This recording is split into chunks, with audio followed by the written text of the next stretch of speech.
please stand for the pledge? I pledge allegiance To the flag of the United States of America and to the republic for which it stands, one nation, under God, indivisible, with liberty and justice for all. Thank you. The roll call, please, Amy. Mr. Arcuri? Mr. Bova? Mr. Brodsky? Here. Mr. Kaur? Mr. Coyne? Mr. Dalia? Here. Mr. Ford? Mr. Lewis? Mr. Karam? Here. Mr. Mutolo? Mr. Sampson? Here. And Ms. Sesney? Thank you. Thank you. You have the draft minutes from October 25, 2021. Is there a motion to approve? Thanks, Betty. Second. Any comments, concerns, deletions, additions? All those in favor? Aye. Anybody opposed? Thank you. The first item on our agenda, reauthorization of HR policies, which are in our miscellaneous section of the packet. The first being for sexual harassment. Somebody? Yeah, I'll discuss it. As you know, under the Public Authorities Reform Act, because we needed reforming apparently, we're required to reaffirm all these policies on an annual basis. So we've been kind of putting them in different meetings, grouped by topic or by department. These two HR policies are up for renewal under that requirement. The first one, well, let me say the second one, the workplace violence one, remains unchanged from the last time the board voted on it. It's exactly the same. The first one, the sexual harassment policy, because there have been a lot of changes in the law, we sent that over to our labor attorneys at Hancock Estabrook, specifically Whitney Comereau, who went through it in detail and offered a whole range of suggestions that our HR director, Greg Santry, has now built into this policy. So this one is a little more, a little different than the last time the board voted on it because it's been updated to reflect changes in the law and under the advice of our labor attorney. So they've reviewed the whole thing and approved it? Yeah, yeah. So these have been scrubbed by the attorneys and all set. Any questions or comments concerning these? I'll make the motion to move it. To move both? Second. Thanks, Bruce. Any further comments or concerns? All those in favor? Aye. Anybody opposed? Thank you. Committee reports, audit committee, Bruce? Yeah, I can do that quickly under finance. There's no action required, but we have the audit committee, which is Vince Coyne and Rocker Curie and myself, met and discussed our existing audit firm, BST, talked about their service, their ability to meet the needs of the organization, to identify issues appropriately when they come up. We were generally very satisfied with BST over the last 3 years. The price was reasonable. They projected a. We did not rebid. We just asked them for an updated amount if we would consider renewing them for 3 years. Their price increase was extremely reasonable. It was an online audit this past year, but it'll probably go back to visits next year. We are going to probably rebid at the end of this next 3-year period. They do change the partners so that there's leadership of the audit that is different from period to period, but it's probably good periodically to look at that. So we'll make that decision later on. But at this point, the committee did approve and hire BST for a next 3-year contract. So just wanted to let you know. This is a copy of our very crude minutes. But any questions, any comments? And just as a reminder, that hiring is totally within the authority of that committee. Right. The board charter, board approved a charter that assigns the audit committee independence to hire auditor as needed. Thanks, Bruce. Thank you. Jim? Yes, real quickly, I believe you have your October monthly financial report. In summary, consumption is consistent with the prior year. We are, if you compare it to 2019, we are down a little over 3%. Water sales is very close to budget, so we're at 19.2 million just on water sales. So we're actually pretty good. And cash flow, we have a positive $800,000, which is good because we have our retirement payment coming up in a few weeks. So and that's going to be $780,000, I think it is. So we'll need. What's that? Yeah. But remember that's going down for next year, which is good. So we're in a good position going into the last couple months of the year. Any questions for Jim? Thanks, Jim. Bruce? Okay. What I'm passing out now is some information regarding sewer. There is a close relationship, obviously, between the sewer program and the sanitary sewer system and the Park County District and the Water Authority. They are one of our largest customers, but more than that, the sewer cost is on our bills. We don't have any responsibility for them, but I'm sure there's always a lot of comments people might make that you might comment on, saying, well, half of the water bill that you get now is the sewer, especially in Utica, because you have both the Utica sewer and the county. Since 2007, the county has been under a consent order. In 2007, the county executive appointed me as an Oneida County representative on this 50-person committee that they have, which is an advisory, not an oversight, but an advisory committee to the county. And it has been there since 2007. It's been interesting meetings, and I've learned more than I want to learn about the sanitary sewer system, which is primarily the Park County system. So I asked if I could provide this board some more information regarding the situation, which effectively concludes this year. The consent order has been extended twice, maybe again, but that's not quite happened yet. But it's supposed to end December 31st, 2021. So I wanted you to understand why the rates have been going up as much as they have. You might have read the newspaper articles or the media about it, and they have a good website. But I provided some information here that might be helpful. The top page is the basically the Sequoia Creek pump station and the filtration plant upgrade cost, which, as you can see, so far is estimated to be $296 million. The second, and I'm not going through all this stuff now, so you can read it on your own, but the second page is that $296 million plus additional funds for sewer system rehabilitation, for the engineering, for the legal, which brings it up to $378 million. We haven't spent anywhere near that for the Water Authority. Just think about the amount of money that they've spent for the Park County Sewer District in a very short period of time.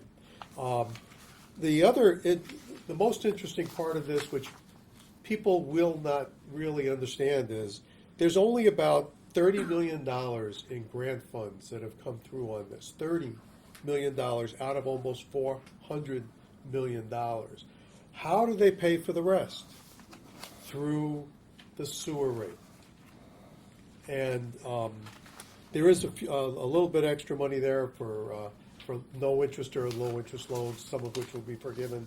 But the bottom line is that well over $300 million is being underwritten by the rates that we pay for the Park County Sewer District. And we haven't fully incorporated all of those increases that will result as for this much money. The area that you're probably going to hear more about in the future, in the near future, relates to private property, the inflow, the water coming in and out of private property when it rains, and whether or not it's going through the sewer system, whether it's going through the sanitary sewer system, depending on how the houses are hooked up and that sort of thing. There's going to be a lot of discussion about I&I, what's called I&I, in the system in the future. I keep telling people that one of the things I've learned the most about are all these initials, acronyms that have come up in the sewer system. Water system doesn't have anywhere near the number of acronyms. I&I is inflow and infiltration, but then PPII is private property infiltration and inflow. And that you are going to hear a lot about that in the future. We don't know how all that's going to come down in the future. In the beginning, when this project started back in 2007, I was thinking that the amount of money they were talking about was a couple of $100 million, which is a lot of money.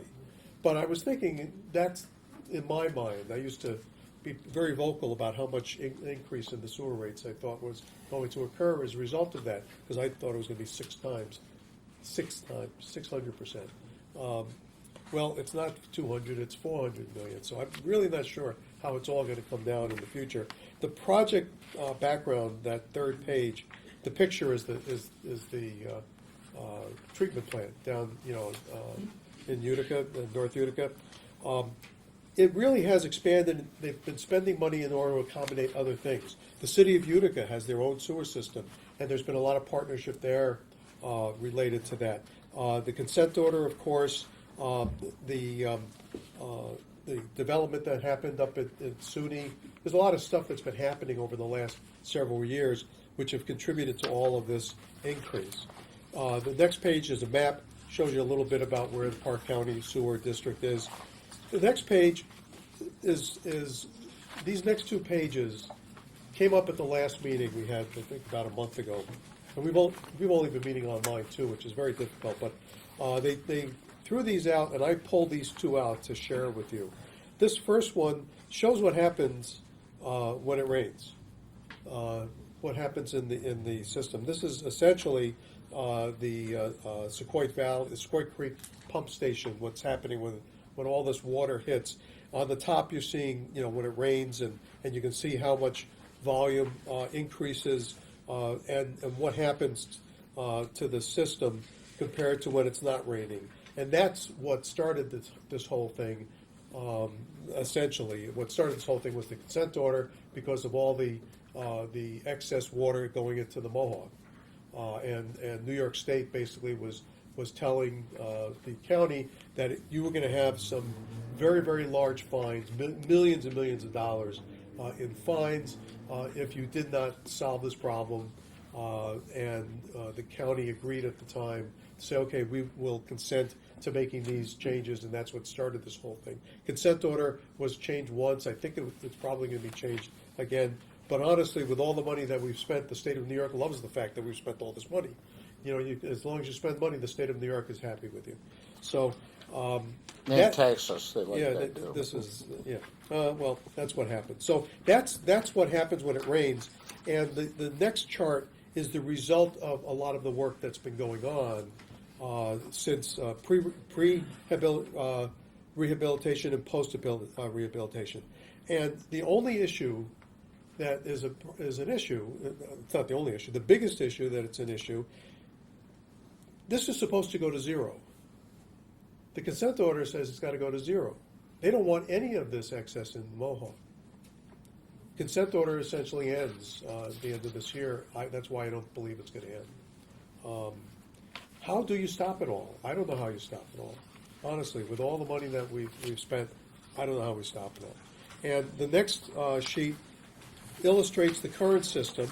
See what's happening, that all of this, the sanitary sewer overflow in Sequoia and in the Utica area, and where it's all coming from, and what essentially was proposed and is being implemented to try and get all of this going through some sort of treatment before it goes into the Mohawk, and which is what all this money is being spent on, and that's what's been happening from what's on the top to what's on the bottom, which is not complete yet, but is getting there when all this money is being spent on.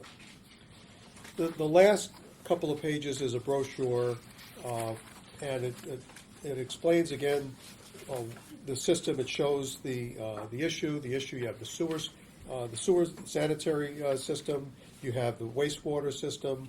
Obviously, there's also combined systems, and Utica has a lot of combined sewer systems where the sanitary and the waste, the rainwater is combining into the same, which is why it has to go through the plant, right? That's the whole idea. And then you also see the whole idea of this I&I, which is the houses and the rain spouts and connection. You know, where think about in your own house how the water that's coming down and where it's connected to, and then where are you connected to from your house to the like us in the water. There's a sewer system. Are you connected to the combined system? If you are, there's an issue with the water coming off of your house and how it's connected. Are you connected to the sanitary sewer system? There are houses connected to the sanitary where the rainwater is going there. And you don't want the rainwater going there because the rainwater is clean. So if it doesn't go through the sanitary system, it doesn't have to be treated. And that's part of this whole issue. That's part of what they've been doing is rebuilding sewer systems, rerouting water so that it doesn't do that. And this is a picture about that. So I just thought you might want to have more information about why the sewer rates are going up double digits every year, and will continue to for a while, because this is what it's costing.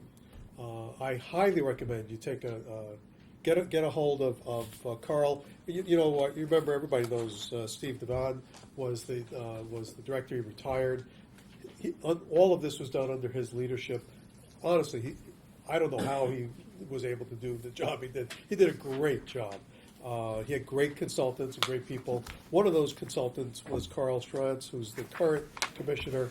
Really great guy, very knowledgeable. Would love to show you around.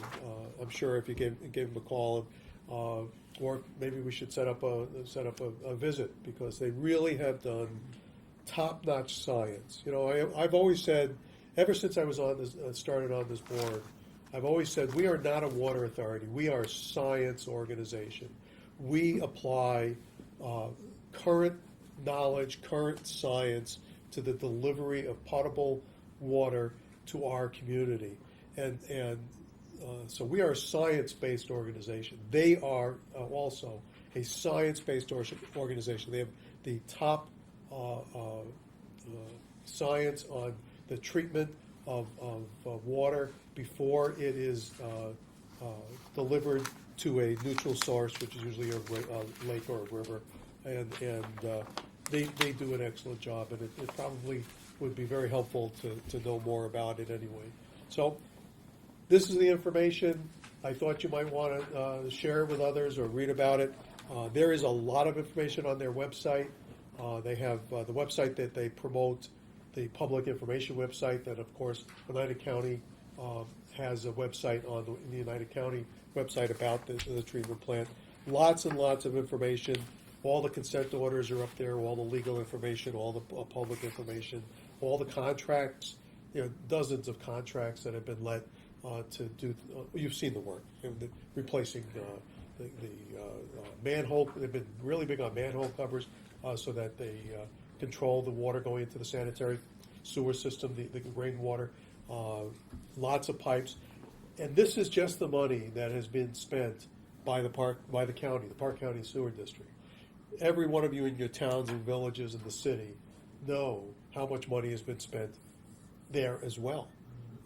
It's not $400 million. It is a lot more that has been spent over the last 10 years and will be spent over the next 10 years on the sewer system, to separate it, to clean it up, to redirect the water. It's just a massive, massive effort that has been undergoing in this community and in communities all over the country, but particularly in the Northeast. So, a little bit of information. Hope it's been helpful. It has been, I mean, you learn a lot. We've all learned a lot about water distribution systems and gravity fed and tanks and all that. And, well, let me tell you, this is even more complicated than the water system is pretty simple in regard to comparison, I think, to this. So.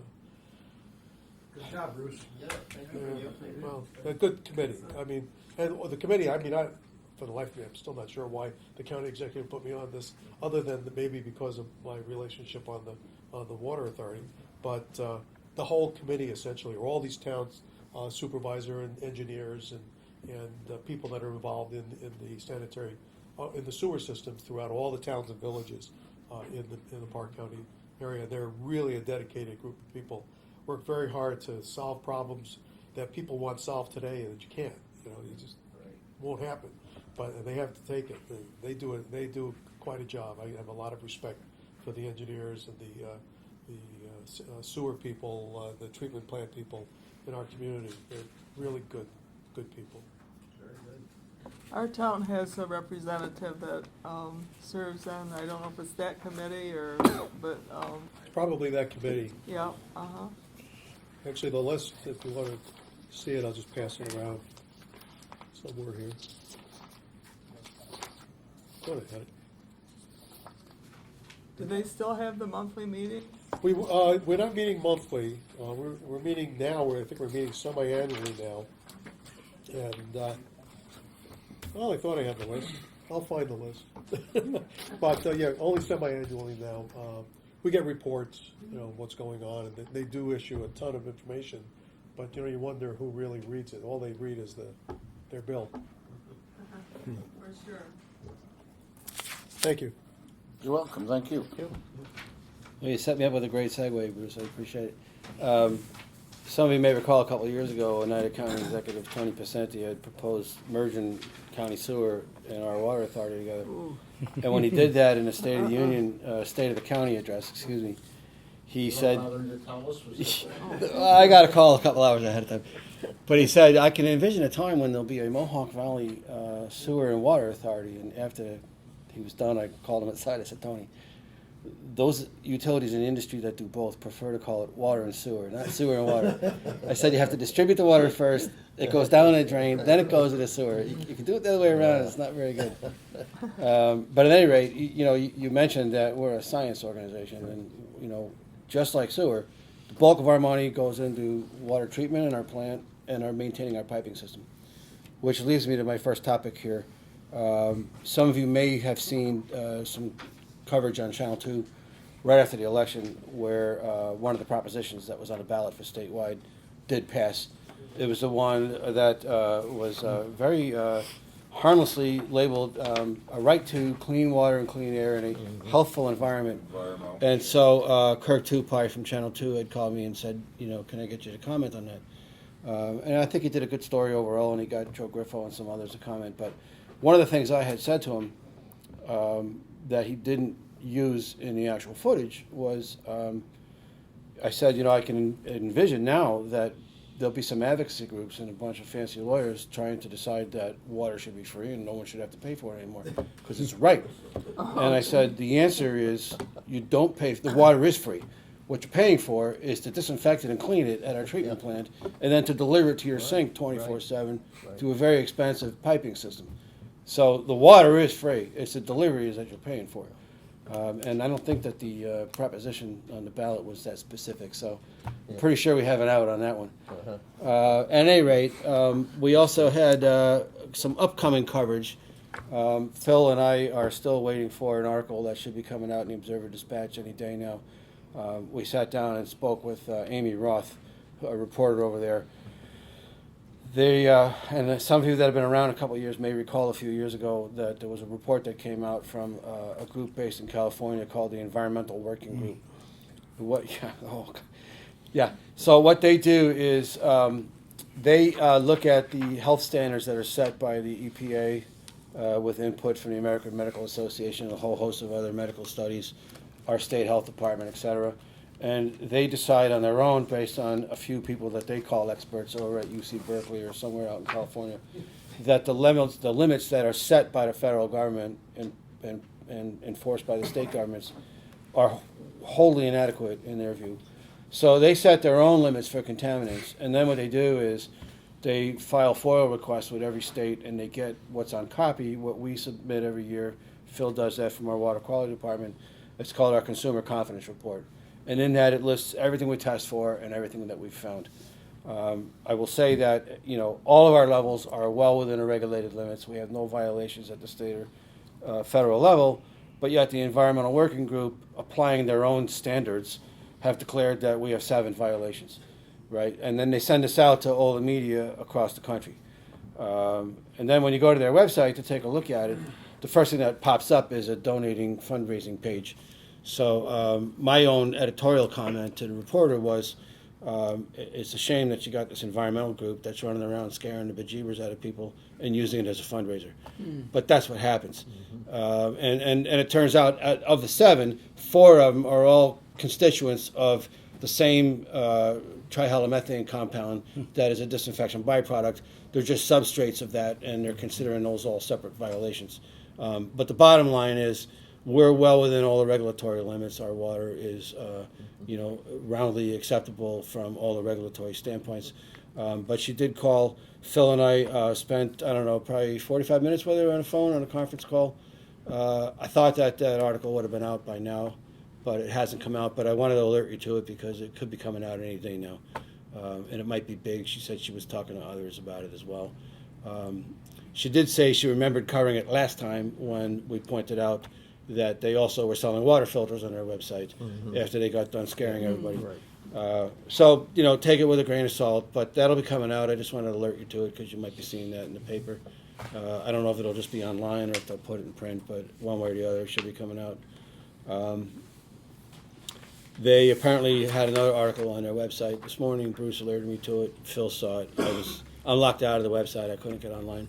But they did an update on the Herkimer Pipeline project, which is still moving along pretty well. John Pisak, who's the director of the Herkimer IDA, is really beating the bushes pretty hard for additional funding.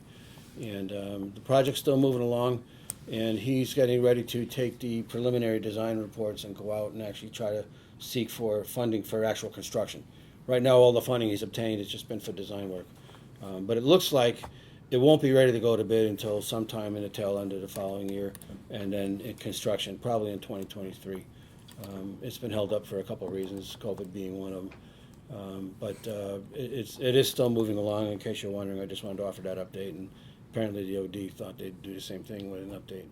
Funds haven't been released yet, right? Pardon me? Comptroller has not released the No. funds. Fortunately, John Pisak at the IDA was able to get an agreement with the Herkimer County Legislature. They're willing to fund the money and wait to get reimbursed when the state releases the money. So he's got cash flow in the pipeline, and they've been able to keep all the design costs being paid out and keep the thing moving. So it's not being held up because the state hasn't released the funds yet. So the Herkimer legislature has been great in that aspect of it. Last month, I told you very quickly as a point of interest that our IT department, headed by Jim Mack, had overseen a project of replacing the fire alarm system at the water treatment plant. Joe Roy, who works for Jim, was very instrumental in working closely on that. We actually got Joe from the city fire department. He was doing IT for the city of Syracuse and their fire department, so he's got a real deep understanding of that and a good relationship with them. I'm only bringing it up again tonight because it got tested 2 weeks ago. Late Friday night into Saturday morning, a week and a half ago, there was a fire up there. And there's, computer model controlling of everything, and it alerts the operators when anything goes wrong. And so the fire alarm system triggered. It immediately sent out a response to not only to 911, to fire, but also to our folks. And it turned out that a pump motor had burned up on one of the backwash pumps, Bay 3, I think you said it was? Pump 3. Somehow the motor caught fire on a pump, but the alarm system worked. So successful test. Congratulations, Jim. Just in the nick of time too. Now the old system probably would have worked, but it may not have sent a notice out as quickly. It was a different protocol it was sending out, so we don't know whether the response might have been hampered under the old system. But the new one just got a live test and did a great job. So Just wanted to point that out. The new motor is going to probably be somewhere between $4,500 and $6,000 by the time it's installed. They're working on it now. Is there any update on that? Nope, still waiting for a couple more vendors to respond with replacement costs. So. Okay. Yeah. In the meantime, everything's functioning normally up there right now. There was a backup. There was a backup pump, or we're just not using it? 2 backup pumps, yeah. Yep, there's 3 in sequence, so. Okay, good. Last thing I was going to mention, I spoke with the chairman just before the meeting. We did list an executive session, but the update on the Neptune situation probably doesn't need to go to executive session. It's not really advice from council. Ken's not here tonight.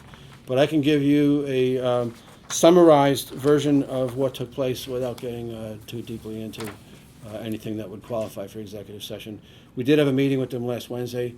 In here, Jim Mack was here, Steve Gassner from our maintenance yard was there, and me, as well as Ken Bobrow and John Mearad from Hancock Estabrook.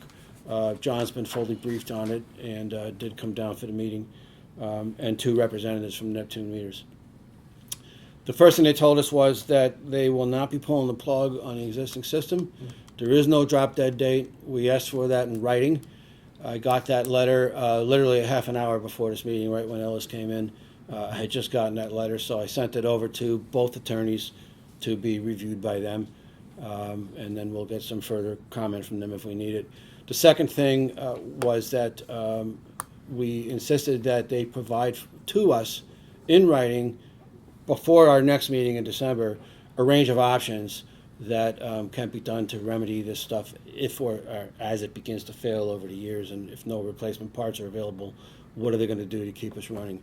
So they've committed to giving us in writing a range of options on how to either change out specific pieces of this or begin to migrate to something else, and what sort of financial support they're going to do to keep this thing running.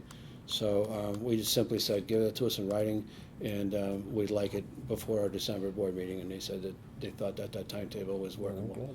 So that's where we sit today. At the end of the meeting, I did talk privately with both attorneys. They told me they both felt fairly satisfied with the conduct of the meeting, and the way we broke off, and essentially saying, okay, it's in their court, but I think they got the message loud and clear, and they know what they need to do, and let's see what we get back before we go any further with this thing. So it went, I guess it went about as well as it could have. Yes. From previous conversation, I got the impression that we were thinking that we probably have 10 more years on this, and then we're going to be transitioning anyhow. Yeah. So. So we're really hopefully working toward a transition. Well, within 10 that was years. part of the conversation, which is the fact that we entered this agreement with a project that was designed to have a 20-year life cycle. We're in year 9, heading into year 10.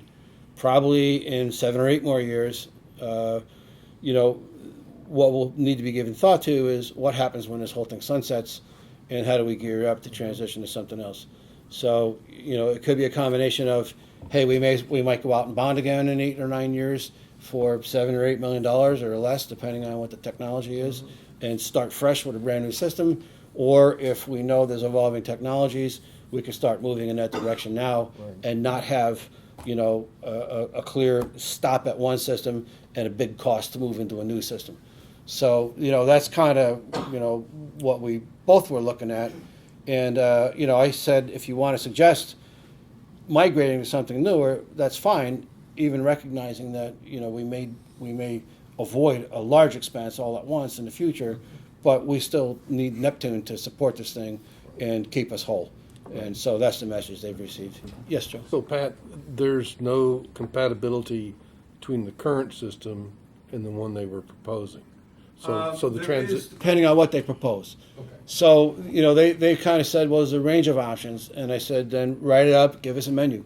Let us know what those options are. And, if we want to move to a whole different technology, with the thought that we may avoid spending $6 or $7 million in 8 years from now, then that's something that we ought to at least know about and be able to discuss. If we want to keep it closely confined to what we're running now and keep this stuff going close to the end of the life cycle, we want to know how that's going to be done as well, and what Neptune's going to do to support that. The technology should be able to provide a bridge. Yeah. We're basically talking speed. That we're not talking a new language. Right. And to over time, the technology just keeps getting better and better anyway. We're just interpreting the data in a different format. So maybe it's something that can be added on to the existing equipment that reads and translates into the new, whatever it is the new is. And all of that was discussed, you know, kind of on a conceptual level, and we said, then put some meat on the bones and write something up and tell us what that involves step by step. And Maybe we're using drones to read the meter. Right. You never know. Don't laugh at that. No, I don't. I mean, I signed a memo out a month ago, right, saying let's look and see what we can do with drones if we need to. Right. you could If go we thought they were outside. going to pull the plug on the You don't system, need which they relay promised us they stations, you already won't. got it. Well, part of the thing with drones is now that Griffiths is an international airport, Right. that limits some things in certain areas, the ability of drones to go certain heights. And I know I told you, Bruce, and I can't remember if I said something to the board, but the last water conference I was at, I was having lunch with a guy from a system out in Idaho that's very dispersed. And they actually cross into 3 states, and he told me that certain sections of their piping system, they average 2.5 customers per mile of pipe. They were trying to drive it, they just couldn't. So they actually hired an airplane operator with a small plane and put their mobile drive-by equipment permanently installed in his plane. And now they fly a grid over 1/3 of their system every Very month good, yeah. and bill it by airplane. Sure. I think he said they fly at about 2,000 feet. Yeah. So, I mean, there's a lot of options now. The thing that really hurt us not too long ago was the fact that the original collectors were operating on a 3G system, needed to be upgraded. So the question comes up of, okay, well, what do we do now? And suddenly we convert everything to 5G, and 8 years from now or 6 years from now, it's 8G or it's 9G, and It will be. what happens then? So one thing they talked about is the fact that they're involved in this system called FirstNet, which I'm not sure if you're familiar with that, but FirstNet is a federal effort to make sure that there's cellular connectivity for all emergency responders. It grew out of the 911 attacks, and how do you allow these agencies to all communicate? And so FirstNet is a federal program where they would actually bring equipment in to restore service, communication service for selected first responders. Neptune is saying that they're in on that, and whatever they want to propose to us, we would be included in that. Now, I'd like to see that in writing, but it's a guarantee that the system will be usable for 23 years. That's backed by the federal government. So, it's possible we could find ourselves getting into new technology that won't be outdated as quickly as. Self-driving cars, they're going to start going around and read it too. Do that too, I suppose. At any rate, it was I think a pretty good meeting, at least for a first start. I know we had some concern that we don't want to get too bogged down in discussions and negotiations if there's a clock ticking and a drop-dead deadline. They've assured us that's not going to happen. We can keep running the software on our servers for as long as that software continues to function. They're not going to force us off of it. They're not going to shut the software off remotely, et cetera, et cetera. So we have some time to figure this out, and they're going to give us a few proposals. So, and unless there's any questions, I'm all set. Any questions for Pat? Any We old have- business? Did we have a response from our publication on our delinquent accounts? Right now, it's on the homepage of the website with a hot button, but it hasn't been published in a newspaper yet at that point, if that's what you're talking about. Just curious. We haven't done that, but I don't know, Jim, if it's driving a lot of. No, I'm trying to contact one of our. I think it's our largest delinquency. I've actually been on the phone, and I wasn't able to get their CFO yet. They're actually controlled by out of town in Manhattan. So I've got 2 calls in and 2 messages, and so does Ann Milgrano, saying, "Hey, you got a huge bill here, and you need to talk to us about this." It turns out, though, it's a healthcare facility, so we're trying to be a little careful with it, just because of the nature of the folks that they're dealing with. But we haven't had, right now, the shaming factor, I think it's been too soon for it to kick in, let me put it that way. So we'll track it. We'll track it. Just curious. Yeah, Yeah. yeah. Any other old business? Yes, Danny? I guess again, the new. All right, new business? Do you have any plans to combine any meetings this upcoming winter season? Yeah, we'll do the same that we did last year, Danny. You were talking about the January, February with those holidays. So we'll look at where we were at in the calendar and we'll combine those again. Yeah, because Okay. they always fall on the holidays. Yeah. So we'll try to go in the same place we've been. I just can't remember what that date was. We'll research that tomorrow. I'll throw the dates over to you, Ellis, take a look, and then we can get it out to the board. I know certain people need to plan for travel and stuff like that, so. And if there's we'll going to try be to any, pick that date as early as we can. if there's going to be any canceled, let me know ASAP. Because once I buy a ticket, it's mine. You know, to fly up. You know. Okay. Well, we know that Thank you. President's Day and Martin Luther King Day typically end up on the Monday that we're meeting, so. Right. We did combine them, and I'll check the dates and see what we did last year. Anything else? We're adjourned. Thanks, everybody.